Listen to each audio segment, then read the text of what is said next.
weather coverage you can count on with Chief Meteorologist Taylor Knust and the Way 31 Storm Tracker Early Warning Radar Network. Our view from Montesano this evening, a little bit better than it was earlier today when we had a little fog, a little mist, and that was the case across portions of North Alabama today. But we are dry right now, and it's quite mild out there this evening. Temperature right at 60 degrees. We have a southerly flow that's pushing warm, humid air into North Alabama. That will stay placed here tonight and will set the stage for those storms we're expecting during the day tomorrow. Current temperatures mainly in the 60s, a handful of spots in the 50s as well, but we're not going to cool down much more than those numbers you see there right now. In fact, we may warm a little bit overnight tonight back to those low 60s when you step outside tomorrow morning. We'll have to dodge some showers early in the day as well, but our best chance at storms won't arrive until probably mid to late morning for most of us around the region. Yours, Way 31 Storm Tracker Early Warning Radar Network looking dry for the time being, but we are keeping an eye on our system as it is beginning to trigger some storms out in Arkansas,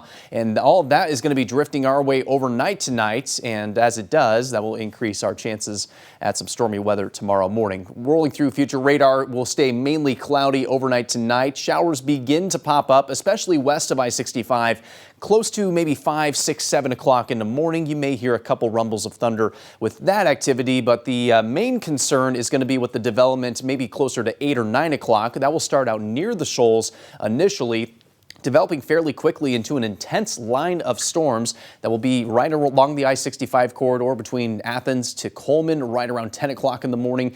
Shortly thereafter is when we should see the intense rain and the chance at some severe wind in Huntsville around the 10 to 11 o'clock hour. Close to noon is when that will affect the Sand Mountain region, approaching Lookout Mountain shortly after that, clearing out as we head toward the afternoon with just a stray shower or storm possible in the afternoon to the early evening hours. Certainly looks like the best chance to get outside and stay dry is going to be for the second half of the day on Thursday, trending drier as we head toward Thursday night. Rain totals will vary as it often does, but most of us will get close to a half inch. Isolated areas may get upwards of 1 inch of rainfall. It's going to be intense rain that just probably won't last all that long, so a good chunk of the day tomorrow should end up being dry. Once we get that front to pass through, colder air, that winter chill is back in the forecast to close out this week, and it may very well be cold enough for some snow showers to pop up on Friday. So it may be kind of off and on snow that we see.